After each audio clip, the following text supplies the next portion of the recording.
Hora de conversar com o Rodrigo Orengo. Os senadores pressionam para a legalização dos jogos no Brasil na volta do recesso. Mas o adversário é bastante poderoso. Estamos falando aqui da bancada evangélica. Para onde o vento está soprando, Orengo? Bom dia para você. Muito bom dia, Megali, Sheila, Roberta, bom dia a todos. Olha, tá soprando para aprovação, viu, Megali? E por quê? Porque é um momento, é um cenário aí em que o governo, parlamento, né, e o comando do Congresso, todos caminham aí, procuram aumento de arrecadação. E aí há uma aposta na legalização dos jogos, de possibilidade de arrecadação aí, de acréscimo de arrecadação de 20 a 30 bilhões de reais por ano. Claro que essa é uma construção, eu teria que primeiro aprovar, para depois criar infraestrutura, né? O ministro da Fazenda, Fernando Haddad, chegou a falar sobre isso, né? Sobre prazos para que essa arrecadação ela chegasse aos cofres públicos, mas há essa aposta. Por isso que nesse cenário atual de busca por aumento de arrecadação sem tributar, sem pesar no bolso do contribuinte, é uma proposta que ganha atração.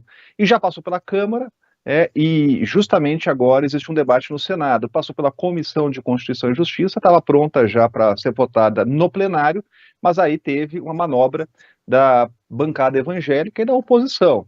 Eles querem mais discussão, então vamos ter mais comissões aqui discutindo o assunto, na verdade uma comissão, essa é a ideia, e depois do recesso, já em agosto, a proposta é encaminhar para o plenário, fazer uma discussão no plenário e encerrar o debate, né? Se o Congresso conseguir aprovar no plenário do Senado, aí é fim de papo, cabe só a sanção do presidente. Por que esse tema aí ele é importante, Megara? Porque é um debate que existe desde os anos 40 no Brasil, quando o jogo foi proibido, né? A gente está falando de cassinos, né, de outros tipos de jogos.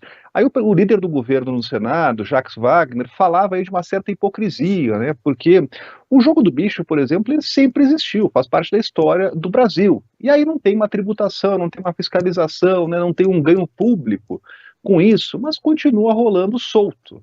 Então a defesa hoje dos aliados do governo é a seguinte: olha, se o jogo já existe, vamos regulamentar, vamos regularizar e vamos tirar dividendos, né, tributação, impostos, né, para inclusive usar isso em programas sociais.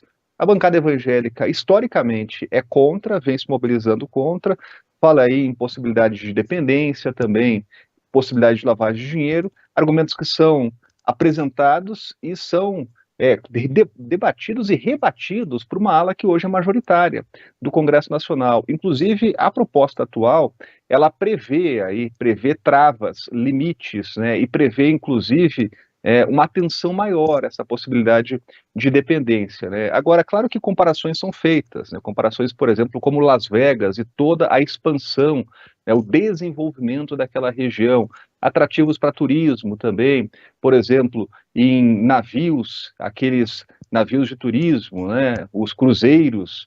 Então, há uma aposta grande, mesmo com essa pressão da bancada evangélica, de avançar com esse tema.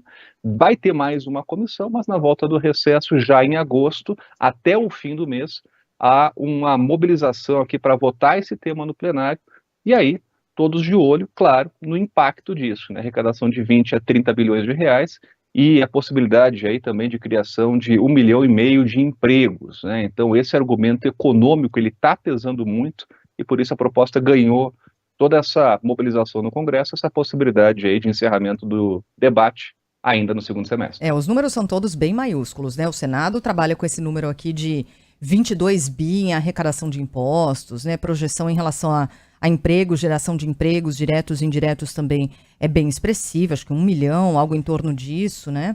Agora, Orengo, eu ainda estou em dúvida em relação a como essa coisa vai funcionar. É claro que a gente vai ter de aguardar, se passa por todos os trâmites e caminhos até a aprovação final, mas assim, cada atividade vai ter uma regra específica para a operação. Então, os cassinos vão ter uma restrição maior. Só poderão ser instalados, pelo que diz a proposta, em polos turísticos. Por exemplo, resort, hotel de alto padrão e tal, não vão poder funcionar em qualquer lugar. E cada unidade da federação pode ter só um único cassino, à exceção de São Paulo, que vai ter 3, Minas, Rio e Amazonas, além do Pará, com 2. De onde tiraram esses números? Como é que deve funcionar essa limitação, a escolha de qual é o cassino que vai funcionar, não é? Licitação, edital, o que a gente vai ter pela frente? E no caso do jogo do bicho, uma empresa a cada 700 mil habitantes nos estados. De onde tiraram esses números? O que baseou esses números? São estudos, viu, Sheila? São estudos de proporcionalidade da população, né? A gente cita esses estados, tem o caso da Bahia também, né? Um polo turístico aí importante, um estado turístico importante, que também entra na exceção, podendo ter mais de um cassino, né? Então, estudos apresentados, inclusive para responder a essas críticas internas de bancadas do Congresso Nacional, né? E a resposta é o seguinte: olha, teremos um amplo projeto, uma ampla regulamentação, mas também com um cuidado inicial necessário, por exemplo, a limitação do número de cassinos, né, e para responder a críticos da matéria. Então, é o caso também de bingos, e todo mundo lembra da época que existiam bingos no país, até a proibição.